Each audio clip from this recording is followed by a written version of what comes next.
জন্য সাহাবীর পিঠের চামড়া উঠিয়ে ফেলে দেওয়া হয়েছিল।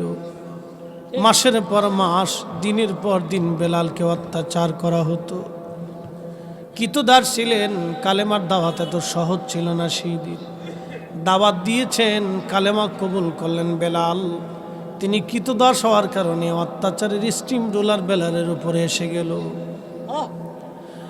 মালিক উমাইয়া বলল, কিতদাসের সাহস কি করে হয়? এই মক্কার জমিনে কালেমা পড়ছে, অতএব কে আর সহজে ছেড়ে দেওয়া যাবে না।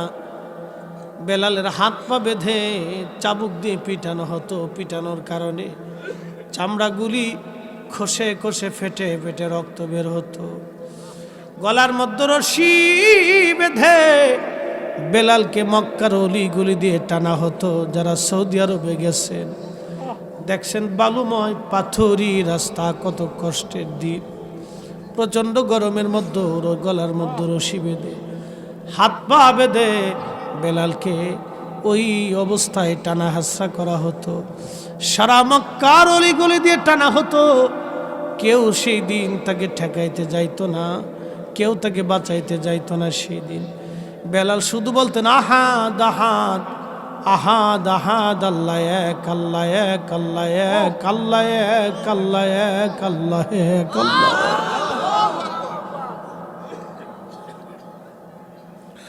মার খেয়েছে, কিন্তু জবান থেকে আল্লাহর একত্ববাদের স্বীকৃতি ওরা নিতে পারে নাই।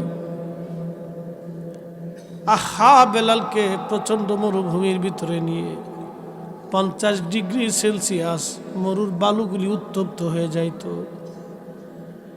বালুর মধ্যে চিৎ করে শোয়াইয়া হাত পাগুলি বেঁধে রেখে পাথর চাপা দিয়ে চলে আসতো।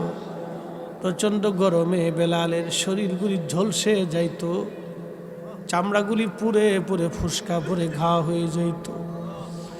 ওই ঘায়ের মধ্যে বেলালকে বেত্রাঘাত করা হতো, পিটুনি মারা হতো, খাবার দাবার কমিয়ে দেওয়া হলো। কোনোদিন খাইতো, কোনোদিন না খায় রাখা হতো।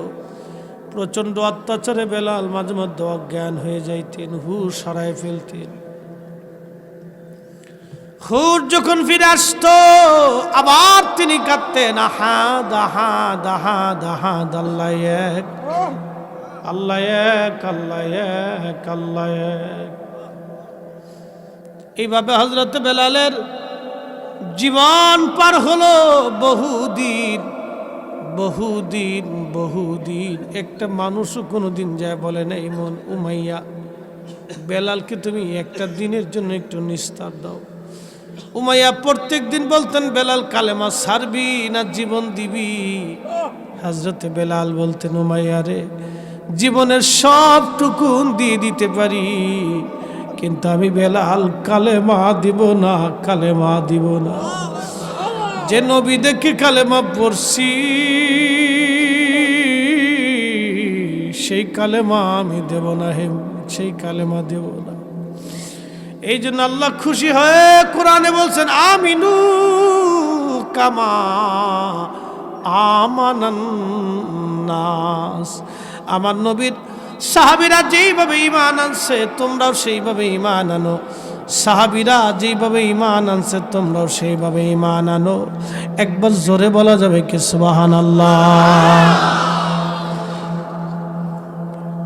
হযরত আবু বকর একদিন অত্যাচার দেখে রাস্তার পাশ দিয়ে যাচ্ছিলেন। বেলালের উপরে অত্যাচারী স্টিম রোলার চলতেছিল।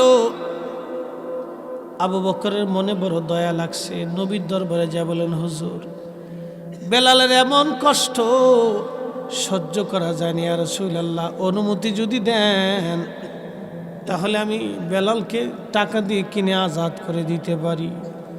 বহু টাকা দিয়ে বেলালকে কিনে আনা হলো। সেই দিন আজাদ করে দিলেন হযরত আবু বকর সিদ্দিক। হিজরত করে নবীজি মক্কা থেকে মদিনায় চলে গেলেন। এই যে মেরাজের রাত, মেরাজের মাস চলতেছে। মেরাজ হয়েছিল হিজরতের 1 বছর আগে। মেরাজ করে আসার পরে নবীজি ডেকে বলেন, বেলাল, একটা বিষয় আমাকে বলবা? বলেন, ইয়া রাসূলুল্লাহ। আমি নবী যখন মেরাজের রাত্রিবেলা জান্নাত ঘুরতে ঘুরতে দেখতে দেখতে জান্নাত দেখতে গেলাম, আমার উম্মতকে কোথায় রাখা হবে এই জান্নাত দেখার জন্য আমি জান্নাতে গেলাম, যাইয়া দেখি রে বেলাল তোর পায়ের আওয়াজ আমার আগে আগে পাওয়া যায়। ও বেলাল, জান্নাতের মধ্যে তোর পায়ের আওয়াজ আগে, বলবি কি আমল করিস? বেলাল জবাব দিলেন, ইয়া নবী আল্লাহ, আমি অজু গেলে আবার অজু করি, অজু করার পরে 2 রাকাত নামাজ পড়ি, অজু গেলে অজু করি,